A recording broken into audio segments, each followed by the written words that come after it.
Ça va faire une semaine que je suis dans les Landes. Et pour ce séjour, j'y suis pas allé seul.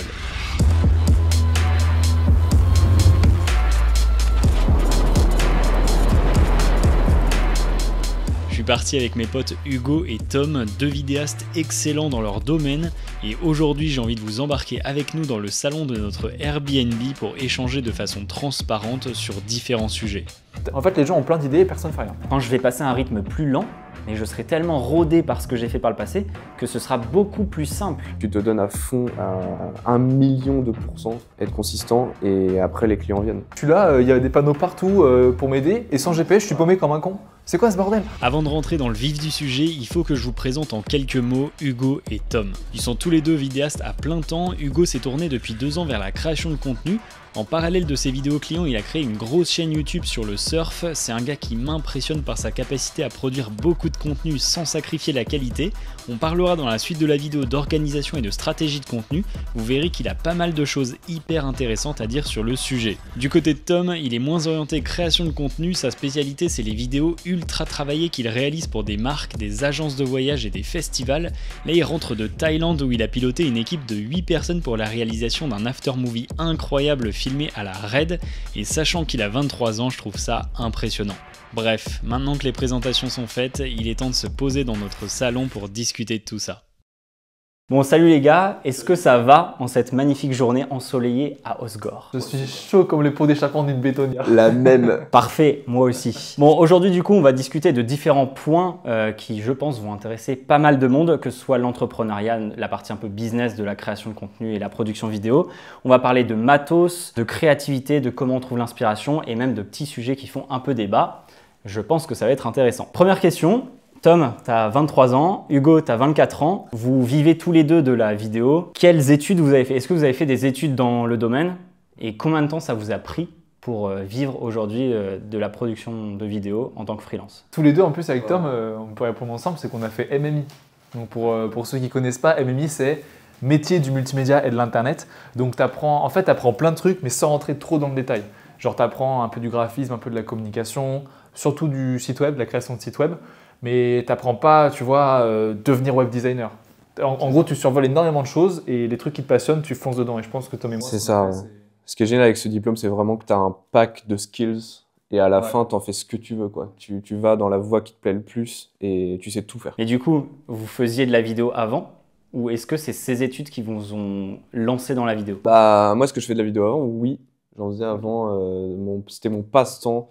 Quand je sortais du collège, quand je sortais du lycée, je faisais des vidéos avec mes potes, ça me faisait marrer. Ouais, pareil. Moi, avant de faire de la production vidéo, avant de rentrer en MMI, je faisais du motion design. J'avais une chaîne sur le motion design qui s'appelle MS Design. Il y en a quelques-uns qui connaissent un petit peu.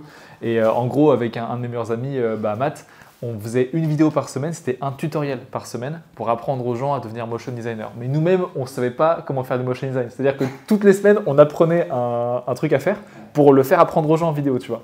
Et cette chaîne, on l'a montée à quasiment 50 000 abonnés. Et c'est comme ça que c'était un peu mon argumentation pour me faire passer en MMI parce que j'avais des notes complètement pourries à l'école. J'étais vraiment nul. J'étais vraiment nul à chier à l'école. Et du coup, c'est pour ça qu'ils m'ont accepté. C'est que, certes, j'avais pas les notes de fou, mais j'avais des projets, ce qui me différencie des autres. Mais ouais, du coup, j'ai toujours touché à des trucs genre montage et tout. Ouais. Okay. Du coup, MMI, à votre époque, ça durait 2 ans. Et donc, à 21 ans, en gros, comment vous êtes devenu freelance, là, à pouvoir, à 23-24 ans, pouvoir vivre de ça, en fait? Pour moi, ça a été super long. De base, je voulais faire, comme je disais, du motion design. Mais j'étais jeune quand j'ai commencé, genre j'avais 17 ans, un truc du genre. Et quand on a monté la chaîne à 40-50 000 abonnés, j'avais zéro connaissance en business. Je me souviens de ma première prestation de service, donc c'est un gars qui m'a demandé de lui faire une animation de logo. Je l'ai vendu pour 80 €. Ça m'a pris une semaine.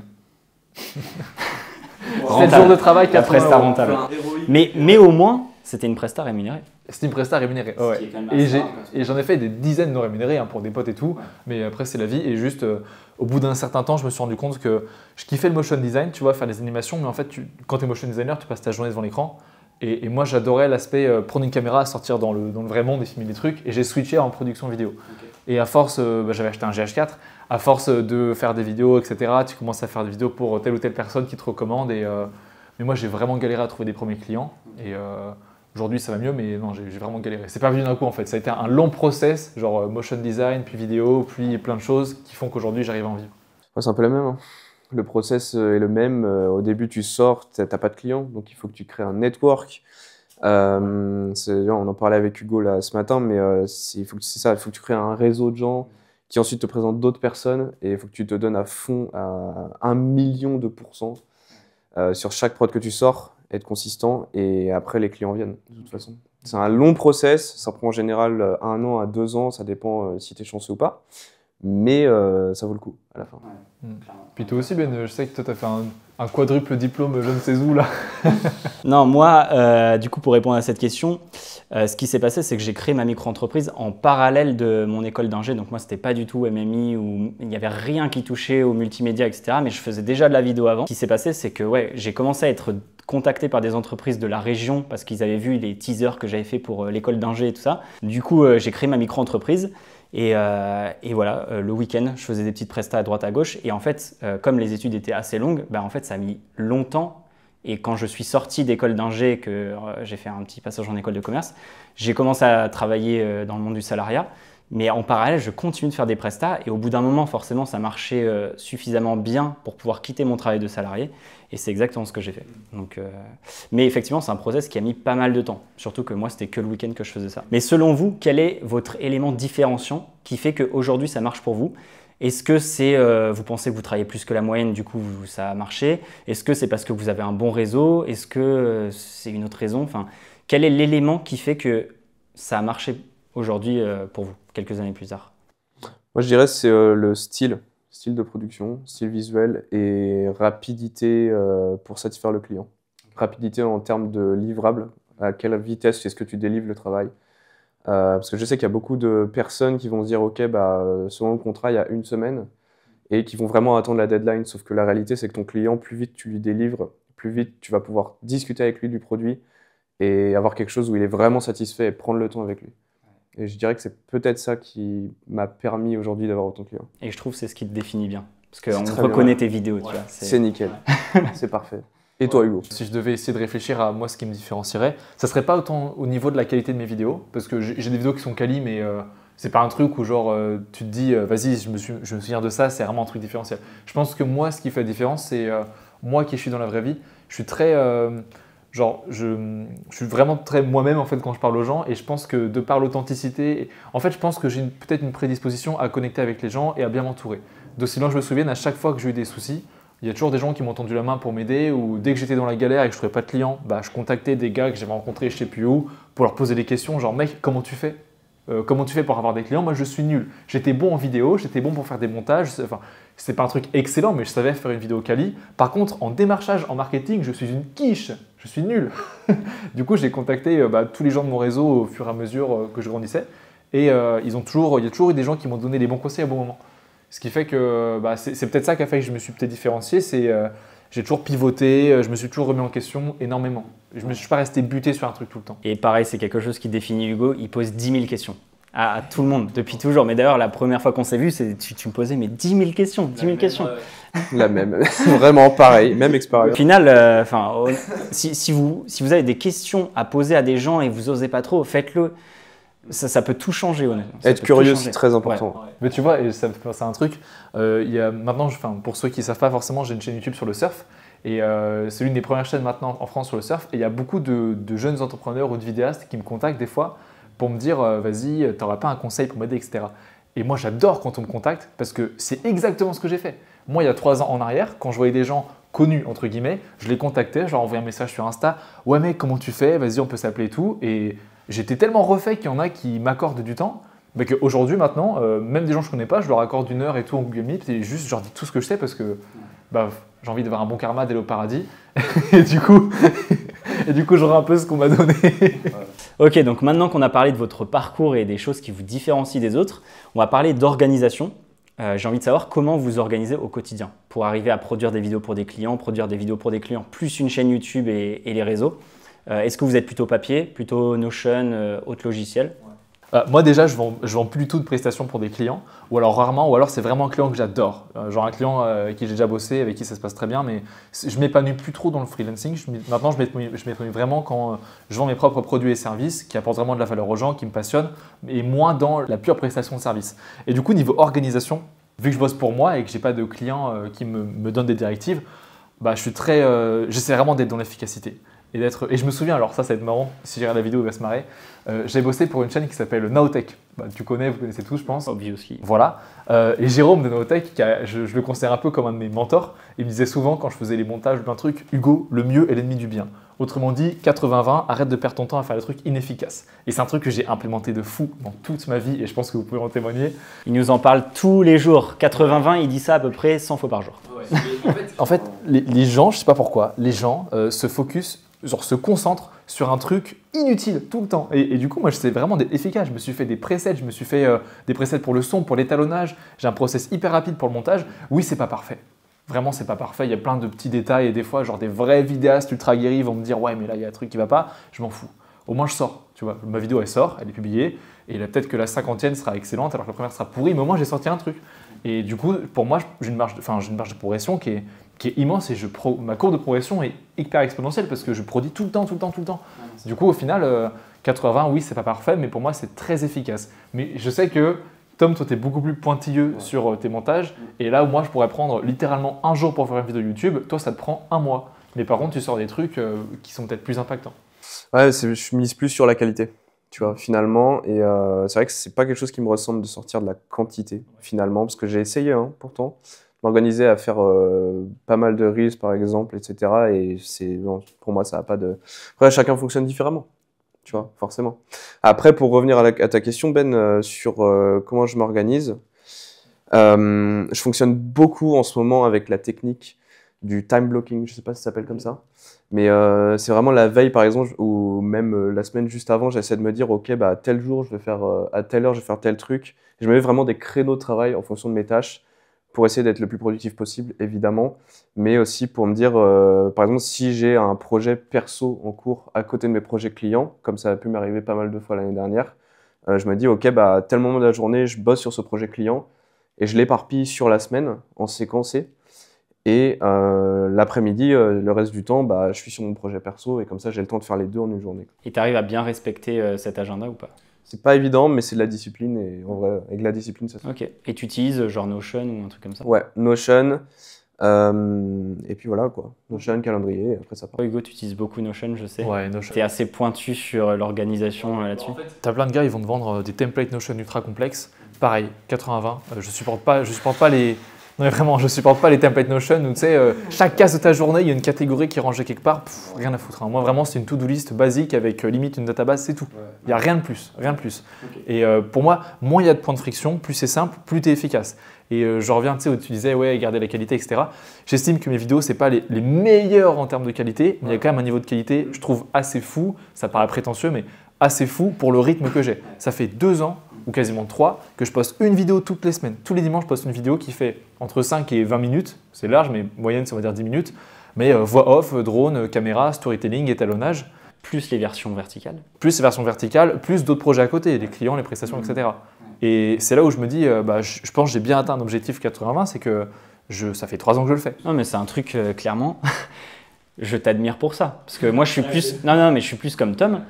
J'aime bien quand c'est vraiment tous les détails sont réglés, que tout est OK.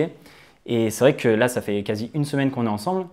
Et Hugo, il fait 10 fois plus de contenu que nous à la fin de la journée. Vous pourriez faire exactement la même chose. C'est juste qu'il y aura des petits détails, genre oui, des fois, il y aura un cut bizarre. Oui, des fois, il y aura un son chelou. Mais en fait, l'ambiance globale et l'impact final sera le même. Ah non, mais tu as complètement raison. Sur ce genre de truc, en tout cas. Après, forcément, sur des gros projets comme Tom, qui doit faire des vidéos de festival ultra rodés, là, forcément, tu peux pas faire trop 80-20. C'est ce que je me dis. Genre, là, je suis vraiment en mode marathon publication. Je veux vraiment publier un max pour me faire connaître. Mais mon but, c'est qu'à terme, je me dégage du temps. C'est une fois que tu as construit l'audience, une fois que tu as construit, tu vois, tu as plein de gens qui suivent parce que tu as fait X nombre de vidéos. J'aurais envie d'avoir un espèce de rythme de croisière où je ne suis pas à une vidéo par semaine, peut-être 2 vidéos par mois, tu vois, et allez, un reel tous les 4 jours. Mais pour vraiment m'offrir ce luxe de me dire, vas-y, maintenant, je vais passer un mois pour faire une vidéo. Tu vois, mais une fois que j'aurai construit tout, tu vois. Donc là, oui, je suis 80-20, mais il y aura un moment où j'aurai envie de faire des trucs beaucoup plus quali. Ouais, d'accord. Et du coup, pour répondre à cette question, moi, je bosse sur Notion et le papier. En gros, sur Notion, c'est là où j'ai tous mes scripts, toutes les vidéos, tout mon orga, pareil avec mon alternant. Et j'utilise le papier, par contre, pour faire ma to-do list. Ma to-do list quotidienne, j'ai 5 à 10 points de toutes les tâches que je dois faire dans la journée. J'aime pas me fixer une heure précise pour les faire comme ce que toi tu fais, Tom, mais je sais que j'ai 7 to-do list et à la fin de la journée, il faut que je les fasse. Ce qui m'intéresse, si je peux me permettre, c'est comment est-ce que vous vous organisez sur des gros projets, par exemple?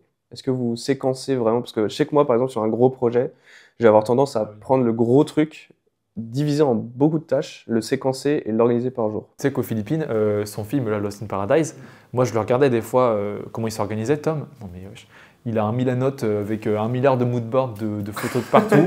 Il a des textes, mais genre le mec il s'est fait 20 fois le script dans sa tête avec plein de trucs, etc. Le rendu est excellent, tu vois. Mais c'est l'inverse du 80-20. Tom, c'est 20-80. Honnêtement, j'aimerais. C'est l'inverse. Honnêtement, je l'envie un peu parce que moi, mes projets sont un peu plus bordéliques, un peu plus run and gun. Mais je pense qu'un jour, j'ose espérer qu'un jour, je puisse me payer le luxe de faire ce qu'il fait. Après, c'est une façon de travailler qui est complètement différente. Et tu vois, je pense que si j'essayais d'adopter ta technique, ça me prendrait beaucoup de temps avant de réussir à la maîtriser vraiment. Je pense que tu as une vraie maîtrise quand même dans ce que tu fais. Ouais, mais c'est parce que je l'ai répété. Mais c'est ça. Oui, exactement. Par contre, moi, je serais incapable là, de me dire, vas-y, je prends un mois pour faire un projet. En fait, je pense que je m'asseyrais sur mon siège et je serais incapable de réfléchir. Et Ben, comment tu t'organises? Je fais pareil. Alors, non, moins hardcore, je suis entre vous deux. Mais sur un gros projet, par exemple. Un gros projet, je le divise en sous-tâches. Et ensuite, je me le mets dans mon carnet, comme ce que je disais, les bullet points. Aujourd'hui, il faut que je fasse ça, ça, ça, ça. Et au final, quand tu prends du recul sur le carnet et que tu vois toutes les tâches que tu as fait, bah, au final, tu as accompli la moitié du projet, etc. Donc, en gros, je suis entre vous deux. Je ne suis pas hardcore à faire des Milanotes dans tous les sens, ça, j'aime pas trop. Mais ouais, je divise en points qui sont beaucoup plus simples à réaliser. Ouais. Okay. J'ai une autre question à vous poser. Qu'est-ce que vous pensez des réseaux sociaux actuellement? Est-ce que c'est un endroit où vous aimez aller pour vous inspirer et limite passer du bon temps? Ou est-ce qu'au contraire, vous trouvez que ça n'a plus trop de valeur à vos yeux et vous préférez pas trop passer du temps? Il y a plusieurs points, mais le point le plus important et qui est le plus crucial à l'heure actuelle, et pour n'importe quelle personne qui doit commencer les réseaux, c'est que ça manque de vrai, tu vois. Ça manque d'authenticité, ça manque de gens qui partagent leurs problèmes et comment ils les résoudent. Et je pense que Hugo pourra beaucoup me rejoindre là-dessus. Ouais, ça vend trop de rêves en fait. Et d'ailleurs, c'est ce qu'on voit de plus en plus. Là, j'ai l'impression que depuis 6 mois, que ce soit sur YouTube ou Instagram, c'est beaucoup plus des formats plus longs que d'habitude. Sur trépied, certes, bon, comme on est dans le domaine de la vidéo, on voit beaucoup de vidéastes, donc c'est assez quali, mais juste qu'ils partagent leur journée de façon super authentique, tous leurs problèmes. Et au final, moi perso, c'est ce que je préfère regarder. J'aime plus du tout regarder les. Ouais, c'est la vraie vie finalement. Ouais. Moi, je déteste les réseaux sociaux, mais j'adore ça en même temps. Genre, j'ai tellement appris grâce à ça. Genre, toute ma vie, je me suis formé autour de ça. J'ai connecté avec toi, Ben. C'est comme ça que je t'ai rencontré. Bah, tous les trois. Ouais, voilà. C'est via Facebook ou Insta que je vous ai rencontrés tous les deux et qu'on fait concrètement des projets dans notre vie et qu'on avance. J'ai appris tellement de compétences. Et d'un autre côté, les réseaux sociaux, ils sont pas là pour ton bien. Je me souviens, en début d'année, dernière, j'ouvre mon téléphone, je regarde mon temps d'écran, je vois marqué 6 heures. Et là, je fais 6 heures. Genre 6 heures de ma vie. Tous les jours, on me l'enlève. Un quart de ta journée. Un quart de ma journée, fois 365. Non mais c'est quoi ce bordel? J'ai pas envie de passer ma vie à scroller comme un con. Donc je me suis imposé des règles, comme je disais à Tom tout à l'heure. Et aujourd'hui, j'ai un temps d'écran de 1 heure, 1 heure et demie sur le téléphone et j'adore. Genre des fois, je sors dans la rue sans mes écouteurs, juste je redécouvre la vie. Mais c'est quoi ce bordel? Genre je découvre le monde extérieur. Pour vous donner un peu de contexte, du coup là on est à Osgore et Hugo s'est fixé le challenge de ne pas utiliser le GPS. Du coup on perd un max de temps. Parce qu'il se trompe de route, etc. Mais c'est là qu'on s'aperçoit qu'on est ultra dépendant de ça. Mais ouais, t'imagines? Mes grands-parents, ils avaient une carte et tout, ils se repéraient. Moi, je suis là, il y a des panneaux partout pour m'aider. Et sans GPS, je suis paumé comme un con. C'est quoi ce bordel? On m'a volé ma capacité d'attention, de cerveau, de tout. Et j'ai envie de la récupérer. Et je vais me battre pour la récupérer. Hein. C'est pour ça. En fait, il y a du bien à prendre dans les réseaux sociaux. Mais c'est tellement facile de se laisser happer et de devenir trop con. J'ai pas envie de devenir trop con, les gars. J'ai envie de prendre le contrôle. Donc voilà, avis mitigé. On pourra en parler des heures de ce sujet-là, de toute façon. Moi, je suis assez d'accord avec vous, mais c'est un point dont on va parler juste après. Ça me sert beaucoup pour m'inspirer. En fait, je ne consomme très très peu de contenu sur les réseaux sociaux, mais par contre, je m'en sers pour m'inspirer. Pour mes contenus, pour clairement des idées de vidéos. Je me dis, ah ça c'était une bonne idée, je vois comment l'adapter à ma sauce, comment l'adapter à mon audience, mais je m'en sers à 90% pour m'inspirer. Et du coup, est-ce que vous vous en servez pour vous inspirer? Enfin, toi, Hugo, je sais que tu fais que le répéter, que tu trouves tes idées en mode comme ça. Elles viennent de toi ou des questions que tu te poses. En fait, ma vie de tous les jours, le sport que je fais en allant surfer quasiment tous les jours, les gens que je rencontre, les discussions, ça alimente de base. Mais oui, après, je consomme beaucoup de contenu YouTube pour être honnête. Insta, pas trop, mais YouTube, j'en consomme beaucoup. Et je sais pas, après, je suis de base très très créatif, j'ai toujours plein d'idées. Donc peut-être ça fait partie de mon tempérament un peu hyperactif. Je pense que vous voyez là à l'écran. Mais ouais, j'ai des idées qui viennent assez naturellement. Mais après, ça se travaille. Hein. Je suis pas. Enfin, c'est parce que j'ai fait X nombre de vidéos, genre peut-être 500, qu'aujourd'hui, c'est bon, le process est mis en place, c'est un muscle, tu vois, qui s'est musclé. En termes de process créatif, c'est vrai que je marche énormément par le benchmark avec les tendances actuelles. Donc en regardant ce qui se fait. C'est ça, eye candy aussi. Ça, plus les idées qui viennent quand on est en tournage ou alors en phase de pré-production. Et puis voilà, c'est comme dit Hugo, c'est un cerveau en fait qui s'entraîne. Et puis... Moi, je sais que quand je suis en intérieur, j'ai zéro idée. Par contre, dès que je sors dehors, mais il y a tout qui pop dans tous les sens. Je me dis, oh, je pourrais trop faire ça ici, je pourrais parler de ce sujet, au final, j'y avais pas pensé, mais voilà. C'est vraiment dès que je sors dehors, du coup, des fois, je me dis, vas-y, là, aujourd'hui, je vais sortir dans Paris, parce que du coup, j'habite à Paris. Je sors dans la rue marcher et quand je reviens, j'ai 10 idées d'un coup. Alors que si j'étais resté 1 heure chez moi à réfléchir, j'aurais pas eu du tout ces idées. Et tant qu'on parle des réseaux sociaux, il y a une question qui fait pas mal débat en ce moment, justement par rapport à ça, au burn-out créatif, c'est le fait de publier tous les jours. En gros, qu'est-ce que vous pensez de se fixer comme ça, un petit challenge de 30 jours ou 100 jours ou plus? En fait, c'est juste qu'il faut être dans l'air du temps au bout d'un moment. Genre l'algorithme, mais oui, l'algorithme de recommandation a peut-être changé et tout. Et les vidéos verticales, ça donne l'opportunité à des gens random qui de base n'auraient jamais percé de pouvoir percer. Après, tout n'est pas à prendre, mais en fait, c'est logique. Plus tu publies sur les réseaux, plus tu as de chances de te faire connaître. Pour moi, chaque contenu qu'on publie, c'est une bouteille à la mer. Et forcément, si tu es sur une île déserte et que tu envoies une bouteille par mois, tu as très peu de chances qu'il y ait quelqu'un qui vienne te voir. Par contre, si tu en envoies une par jour, forcément, il y a plein de gens qui vont débarquer sur ton île pour soit te sauver, soit… voilà. Donc en fait, ça veut rien dire je suis pour ou je suis contre.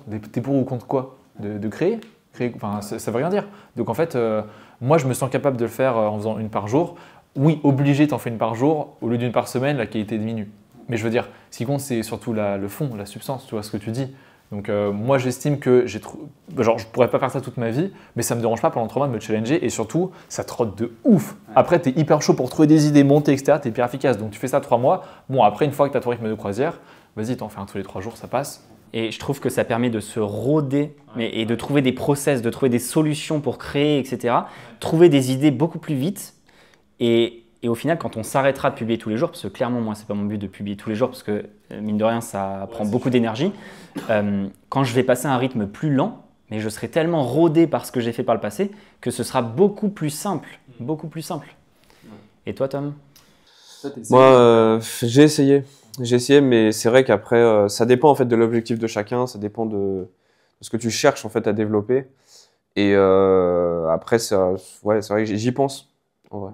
J'y pense de plus en plus à faire ce genre de challenge. C'est vrai que c'est un investissement sur le long terme. Et ouais, après, c'est pas dans mon objectif principal à l'heure actuelle. Bon, maintenant qu'on a parlé de tout ça, il faut parler d'un sujet qui intéresse beaucoup de monde parce qu'on voit que c'est clairement ce qui fait le plus de vues sur les réseaux et je pense que c'est ce qui nous intéresse le moins tous les trois. C'est la partie matos. On est tous les trois vidéastes. On utilise forcément pas mal de matos. Au fil des années, on en a acquis pas mal. On a tous de bonnes caméras, de bons objectifs. Je sais que vous êtes tous les deux chez Sony. Je suis chez Canon. Il n'y a aucun débat à avoir sur quelle marque est meilleure que l'autre parce que toutes les marques proposent une qualité similaire maintenant. Mais j'aime bien savoir pourquoi les personnes ont choisi une marque au tout début. Parce qu'une fois, en général, qu'on choisit une marque, on part sur cette marque. Et en gros, ma question, c'est pourquoi vous avez choisi Sony? Vous avez choisi d'investir dans Sony? Moi, j'avais une longue histoire d'amour avant avec Nikon. Je m'en souviens. Les patates dorées. Pour la photo, c'est des excellents boîtiers. Il n'y a pas à dire. Pour les photos que j'ai pu faire quand je voyageais pas mal en Europe, c'était pépite en termes de gamme de couleurs. La science colorimétrique de Nikon est vraiment excellente. Par contre, alors à l'époque c'était le cas, maintenant il y a le Z9, etc. où tu peux régler en 12 bits RAW et ça c'est excellent. Mais à l'époque, vraiment, Nikon était très mauvais en vidéo. Et c'était un énorme point noir en sachant que moi, principalement, je fais de la vidéo aujourd'hui. Je fais de la photo, je propose des séries de photos, mais principalement vidéo. Et c'était un vrai truc handicapant. Quand j'ai vu ce qu'on pouvait faire avec Sony, parce qu'à l'époque, il y a 2-3 ans, il y avait beaucoup de monde qui était sur Sony. Hein. Il n'y avait pas énormément de gens qui passaient chez Canon, etc. parce qu'il n'y avait pas encore l'optimisation qu'il y avait. Sony était très précurseur. Et je me suis dit, OK, bah là, il est temps de passer sur Sony. Je vais commencer à avoir un peu de clients. Il faut investir dans du matériel. Donc, j'ai pris un Sony A7 IV. Et c'est vrai que c'est le standard du marché aujourd'hui. J'étais chez Lumix avant, j'avais un GH4 et quand je l'ai sur YouTube, je voyais tout le monde qui avait un Sony. Je me suis dit que ça devait forcément être le meilleur boîtier. Du coup, j'ai acheté un Sony A7 III. Voilà, mais après j'ai grandi et je me suis rendu compte que j'en ai vraiment rien à carrer du matos. Pour vous dire, sur les 200 vidéos, enfin sur les X nombre de vidéos que j'ai fait sur ma chaîne de surf, il y en a genre 90% qui sont faits avec un Sony A7 III, boîtier qui a 6 ans je crois, je sais plus combien d'années. Je me souviens quand Maxime de Pilouface, pardon, il avait vu mes vidéos, il s'est dit quoi, tu filmes avec la 7 III. Bah oui en fait les gars, genre ce qui compte c'est, en fait je m'en fous du boîtier de ouf, je pourrais le shooter avec n'importe quoi, ce serait la même chose. T'as des youtubeurs, ils sortent des trucs de fou avec un iPhone ou un mix de GoPro de je sais pas quoi. T'as eu une période à l'iPhone quand même, où tu avais cassé un Sony en voyage, je sais oui, quoi, et ouais. tu as vlogué à l'iPhone. Ouais, au Sri Lanka, j'avais pété mon objectif et mon Mac. Ouais, c'est vrai. Et j'ai fait des vidéos à l'iPhone et en fait, l'histoire était là quand même, enfin on s'en fout, vraiment on s'en fout. Après, évidemment que quand tu es vidéaste et que tu fais des vidéos sur le domaine de la production vidéo, tu te dois d'avoir un certain niveau de qualité. Normal, tu vas pas parler de comment être vidéaste si en fait tu as un Canon... Ou que tu filmes avec un smartphone. Ouais. Ouais, voilà. À la limite tu peux, mais du coup il faut vraiment marketer sur vas-y, vidéo smartphone. Donc, mais franchement pour moi ça n'a aucune importance. Par rapport à moi, comme toi, je me suis fait influencer au début par tous les gros créateurs, genre Peter McKinnon, Sam Calder, qui étaient tous sur du Canon. Mais j'ai quand même un petit peu analysé ce qui se faisait, parce que Sony était très présent, et j'ai quand même fait le choix d'aller chez Canon pour plusieurs raisons. Déjà, il n'y a pas de crop quand on est en 4K50. Et ça, je le vois avec votre A7 IV, c'est un petit peu relou de temps en temps. Toutes les optiques sont stabilisées. La stabilisation est très bonne. Et ça, pareil, quand on me file un Sony et que... bon, la 7 IV, maintenant, il est stabilisé, le capteur, mais il y a beaucoup d'optiques qui ne sont pas stabilisées.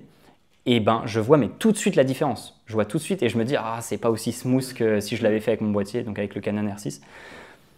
Et aussi l'ergonomie, que ce soit physique, ils sont très agréables à prendre en main. Et les menus sont bien mieux organisés, je dirais, que chez Sony. Mais ça, c'est vraiment le détail. Après, je pense qu'aujourd'hui, le vrai critère quand tu dois choisir du matériel, c'est ergonomie et science de couleur. On arrive bientôt à la fin de la vidéo et j'aimerais savoir quel est le créateur ou la créatrice qui vous a le plus inspiré ces dernières années, qui a fait que limite vous en êtes là aujourd'hui, enfin, qui a été une énorme source de motivation. Ce qu'on pourrait dire Sam Calder, sauf que c'est un peu facile. Après, je dirais qu'en termes d'inspiration vraiment, qui m'a poussé à me dire ok, c'est possible en fait de se dépasser et de pousser encore les limites dans le filmmaking, même après Sam Calder.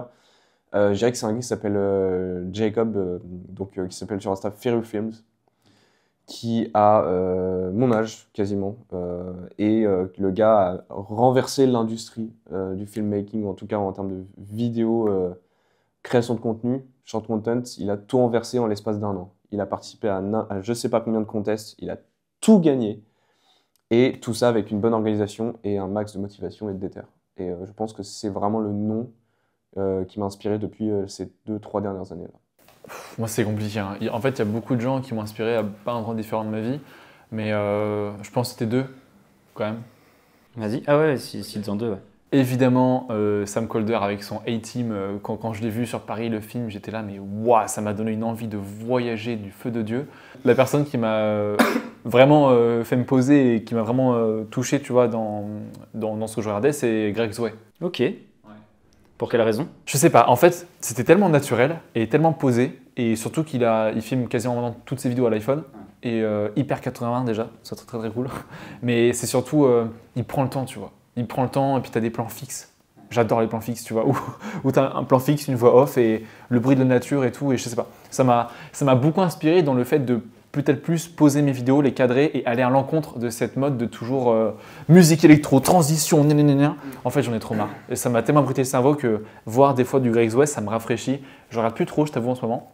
Mais je sais que c'est vraiment l'un des gars qui m'a le plus influencé. Genre qui m'a motivé à voyager, qui m'a motivé en termes de création de contenu, etc. Hyper intéressant. C'est vrai que je consommais énormément de Greg Zway avant. Et c'est une réflexion que je me faisais toujours, c'est il laisse ses plans de drone pendant 15 secondes, ses plans fixes pendant super longtemps, et au final, on regarde et on adore, et on est des centaines de milliers à adorer. Mais voilà, et puis quand tu vois une vidéo de Greg Zway, bah en fait, tu sais que c'est de lui, donc tu adores la regarder. Genre, en fait, ton cerveau, c'est en mode, vas-y, je vais me poser avec un café ou je sais pas quoi, et je vais regarder. Moi, pareil que toi, je vais en citer deux, parce que c'est trop compliqué, et clairement, c'est dur de citer une personne qui nous a influencé sur autant d'années, parce que c'est vraiment des phases de vie où il y a une personne de temps en temps. Voilà. Le premier, c'est clairement Casey Neistat. J'ai commencé à le regarder vers 2014-2015. Je regardais tous ses vlogs tous les jours. Et en termes de créativité, je me disais à chaque fois que je finissais une de ses vidéos que c'était un génie, qu'il était trop fort. Parce que là, pareil, Casey Neistat, quand on regarde, on se dit c'est du 80-20. Parce que oui, ses plans ne sont pas parfaits, il ne fait pas d'étalonnage, il ne fait pas tout ça. Mais par contre, le message qui est derrière, il est tellement puissant. C'est le fond en fait. Ouais, clairement. Et ultra authentique, enfin, il arrive à rendre les trucs. Ouais. Bref, Casey Neistat en premier. Et en deuxième, qui est beaucoup plus récemment, j'ai envie de dire, alors évidemment il y a eu Sam Kolder, mais bon voilà, classique. Du coup, j'ai envie de dire Tom Nosk. Vous le connaissez peut-être pas. Je sais que Hugo le connaît. Maintenant, Tom, on t'a tellement parlé de lui, voilà. On t'a formaté en plus. Le lavage de cerveau est en place. Mais Tom Nosk, parce qu'il m'a reboosté, là il y a à peu près 6 mois, vraiment à me relancer un peu dans la création de contenu, de trouver des process et de ne pas me concentrer sur la partie niche, d'être dans la niche de la vidéo, mais plus de la niche de moi en fait. Je suis intéressé par la vidéo, mais par plein d'autres choses, le voyage, etc. Et Tom Nosk, il est très orienté là-dessus, interdiction d'avoir une niche, mais une personnalité. Et en 2024, avec l'authenticité qui est en train d'être très demandée, voilà, c'est clairement quelque chose qui m'a touché. Donc voilà, Tom Nosk, n'hésitez pas à aller checker ses réseaux. Mais moi aussi, Ben, tu m'as fait toi découvrir Tom Nosk. Et au début, je suis en mode, c'est qui ce mec qui fait des vidéos verticales? Je m'en souviens quand je lui ai parlé de Tom Nosk la première fois, il me disait ouais, je pense qu'il faut quand même avoir une niche. Tu le dénigrais un petit peu. En fait, j'étais aveugle, maintenant je vois. C'est beau. Il fait de la poésie, ça y est. Molière, c'est bon. Pour terminer cette vidéo, j'aimerais qu'on donne chacun un conseil aux personnes qui nous regardent pour un truc qui est important pour nous et qui permet, je sais pas, de vivre de sa passion ou alors d'être mieux dans sa vie. C'est un peu puissant ce que je dis, mais voilà, un conseil important pour nous. Je dirais d'aller vraiment à la rencontre des autres, vraiment d'avoir un contact humain et ne pas forcément rester derrière son écran à se dire que les opportunités, par exemple, en tant que vidéaste, que les opportunités vont arriver d'elles-mêmes. Vraiment passer à l'action, aller rencontrer des gens, aller faire parler en face à face. Et je pense que c'est beaucoup mieux, quoi.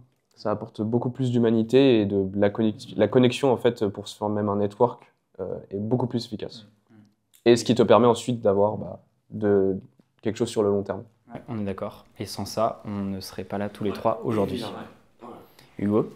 Moi, le conseil que j'aurais à donner aux personnes qui nous regardent, qui aimeraient être freelance ou vivre de leur passion, etc., je ne vais pas passer par quel chemin, c'est tu bosses, tu confrontes tes idées au marché. Genre là, je le vois cette année. J'ai sorti du coup une formation sur mon business de surf et sur ma chaîne dans laquelle je suis passionné de surf. J'ai jamais autant appris en un an que en les 6 dernières années. Pourquoi? Parce que j'ai confronté ce que je pensais au marché. Et ça, je le dis tout le temps. Confronte les idées au marché, crée du contenu, trouve des clients, vends tes prestations, foire-toi. Tu mets les mauvais prix, tu dis n'importe quoi. En fait, le but, c'est tu fais un max de conneries et tu t'adaptes et tu vois comment les gens réagissent en face de toi. Genre, tu peux lire 1 million de livres, si tu n'appliques rien, il ne se passera rien. Donc, s'il y en a là qui veulent démarrer leur entreprise, qui veulent créer du contenu, créez du contenu, démarrez votre entreprise. Vous allez sur le site de l'URSSAF, vous immatriculez, vous créez des vidéos, vous démarchez, vous voyez ce qui se passe. Peut-être qu'on va vous répondre d'un coup, peut-être non, mais au moins vous aurez tenté et vous évoluez, quoi. Genre, en fait, les gens ont plein d'idées et personne ne fait rien. Je ne sais pas pourquoi. Donc, confrontons nos idées au marché et on s'en portera bien mieux. Voilà. En fait, j'aurais bien aimé, si là j'avais moi d'il y a 10 ans, peut-être d'il y a 5 ans quand même, parce que je suis un peu… Il y a 10 ans, il avait 14 ans. Genre, le moi d'il y a 5 ans, je dirais, mais Hugo, tu as des belles idées, mais en fait, fais-les. Crée ta vidéo, là, attends pas 3 plombes à faire une identité graphique, un logo. Sors ta vidéo, tu t'amélioreras après, tu vois. Vraiment, tu sors. Moi, c'est la même stratégie que j'ai en ce moment pour les vidéos que je vais faire sur mon compte perso. C'est de sortir des vidéos et après les améliorer. Plutôt que passer 8 mois à faire une vidéo et la sortir et en fait, tu as 3 vues. Et pour terminer, moi, le conseil que j'ai à donner et qui est ultra important selon moi, c'est de viser long terme. sans forcément avoir de stratégie, de vision, de tout ce qu'on va faire les 10 prochaines années. Même moi, je ne sais pas ce que je vais faire dans 1 ou 2 ans. Mais toutes les actions qu'on fait, de faire en sorte que ça ne nous dénigre pas dans le futur, que ça ait une action positive pour nous sur le long terme. Clairement, je sais pas, si vous voulez lancer une chaîne YouTube, faites-le parce que ce sera ultra bénéfique sur le long terme.